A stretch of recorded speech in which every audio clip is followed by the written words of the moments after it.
Les enfants veulent toujours, et ça on le voit, il faut quand même s'en souvenir, veulent toujours satisfaire leurs parents. C'est très très rare que les enfants ne soient pas bien intentionnés à l'égard de leurs parents et ne cherchent pas à leur faire plaisir.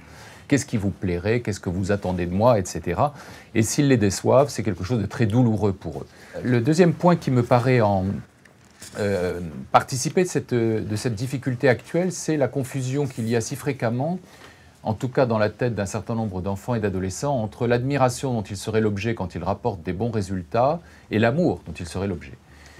L'admiration, ils peuvent en être à peu près sûrs lorsqu'ils rapportent des bons résultats et craindre de la perdre lorsqu'ils n'en rapportent plus d'assez bons, mais l'amour, ils ne savent pas toujours.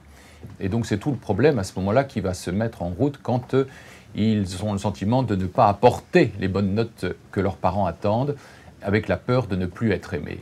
Et puis il y a, je crois, quelque chose qui est quand même typiquement français et qui prend de l'ampleur, qui est le culte du diplôme, la note, puis le diplôme, par rapport au projet d'une formation, d'un apprentissage continu tout au long de son existence. Et donc ce culte du diplôme par rapport à l'apprentissage, qu'est-ce que tu as appris d'intéressant aujourd'hui, c'est pas la même chose que qu'est-ce que tu as eu comme note.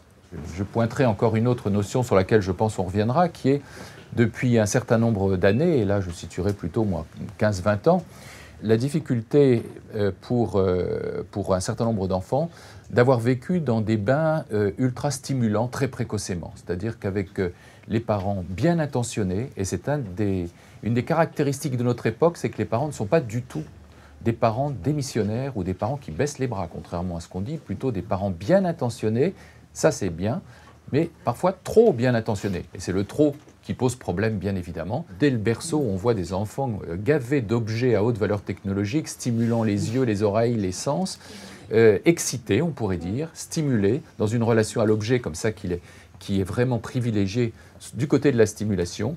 Et il ne faut pas s'étonner qu'on voit, soi-disant, une augmentation du nombre d'enfants dits hyperactifs, c'est-à-dire qui sont en autostimulation, et qui ensuite sont dans une recherche de stimulation externe avec les écrans, avec le bruit, avec les casques sur les oreilles. Et donc, dans le champ scolaire, ils sont aussi à la recherche de stimulation. Et quand il n'y en a pas assez, ils s'ennuient, ou ils s'agitent, ou ils pensent à autre chose. Notre désir pour l'enfant est évidemment un moteur. Et il ne faudrait pas non plus que, comme on le voit parfois, des parents bien intentionnés se disent « je le stresse trop, j'ai cru comprendre ça, donc je baisse, j'arrête, je lui dis plus rien. Hein, et on va voir comment ça se déroule. » Ça ne va pas non plus, ça, parce que l'enfant a besoin de ça. Il a besoin de sentir qu'il y a du désir pour lui. Alors le problème, c'est l'ajustement entre ce désir pour lui et les capacités qu'il a d'y répondre.